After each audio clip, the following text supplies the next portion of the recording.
What if the Pokemon world was a real place? And what if you could travel there? When we play Pokemon, we usually focus on getting gym badges, defeating the evil team, and then going to the Pokemon League. But in this video, we're focusing on what it's like for the tourists of the Pokemon world. And so in this video, we're going to find out how much it would cost to take a vacation to the Kalos region. So with that being said, let's start the video. So before we go over the cost, let's go over the region we're going over for this video. And in this video, we're going over the Kalos region, which is a region heavily inspired by northern France, with places like Lumiose City being inspired by Paris, Prism Tower being inspired by the Eiffel Tower, not to mention the city's designs, cafes, and fashion culture. And outside of Lumiose, you have coastal towns such as Salage and Chaleur, quiet countryside routes similar to rural France, historic castles and landmarks just like Cambrian Castle, and so much more to offer. So with that out of the way, let's go over the rules and what we're going to cover for the video. So first I'm going to cover the cost for flights, hotels, food, transportation, attractions, shopping, and at the end of the video, I'm going to do a total cost breakdown. And as for the rules, we're going to assume that this is a 7-day trip on a middle class budget. So you won't be staying somewhere like Parfum Palace, for example. So with that out the way, let's cover the cost for this trip. First, we'll start with flights. Now, since I'm from the US, we're going to say that you're flying from the Pokemon version of the US, which in this case is going to be Castelia City, which is based on New York. Potential video, by the way, but that's the point. A typical flight from New York to Paris is $500 to $900, with prices going up to $1,300 depending on the time of year. But for the sake of the video, we're going to say that round trip it'll be $700, which will get you economy seating, so no first class flights, by the way. But that's the point. So right away, this trip is already getting pricey. Next up, we have the hotel costs. Now in the games, there are little to no hotels you can stay in, but in anime, however, we see Ash staying in Pokemon centers. So for the sake of the video, we'll assume that you're staying in either a Pokemon Center or an Airbnb. Now in Lumiose, a typical hotel this is very obviously, might cost $150 to $200 a night.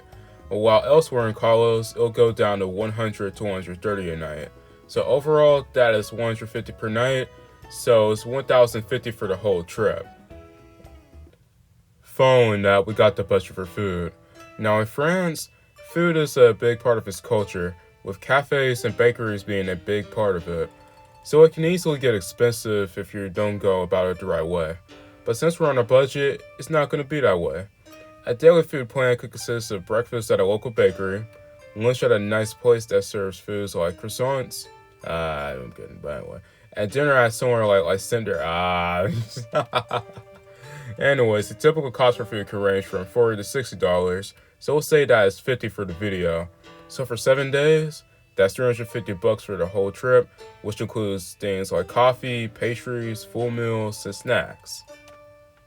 Following, we have the transportation. Since you're staying for a week, it's safe to assume that you won't just be in Lumiose, unless you say yeah. But anyways, you also travel between the region's many towns, routes, mountains, and coastlines. However, just like its counterpart, Kalos has one of the best transit systems in the world. So in Lumiose, you'll likely use metro passes, buses, and especially the taxi if you know what I'm talking about. And outside of Lumiose, you'll use high-speed trains, regional trains, and maybe some rental cars if you find someone that knows how to drive, that is. But I digress on that though. Local transit passes will run you about $60. High-speed trains will run you about $150. And this is a maybe, but short-term car rentals will cost you about $40. But since that's a maybe, we'll say the total cost is $210.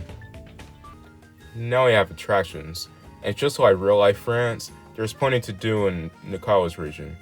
You'll have Prism Tower, the Lumiose Museum, Cambrian Castle, the Sundial, and many other places to explore throughout the region.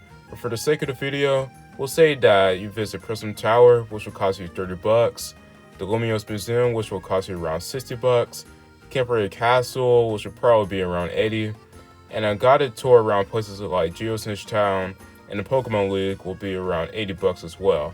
So we'll say that it's a total of $250 for attractions. Finally, we have the shopping.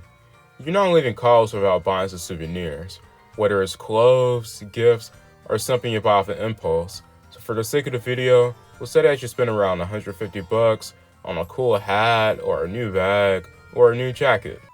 So with flights being 700, hotel stays being 1,050, food being 350, transportation being 210, attractions being 350 plus, especially if you watch a gym battle or a league match, and shopping being 150, we get a total cost of about 3,050 bucks, which isn't cheap, but at least it's not deplorable.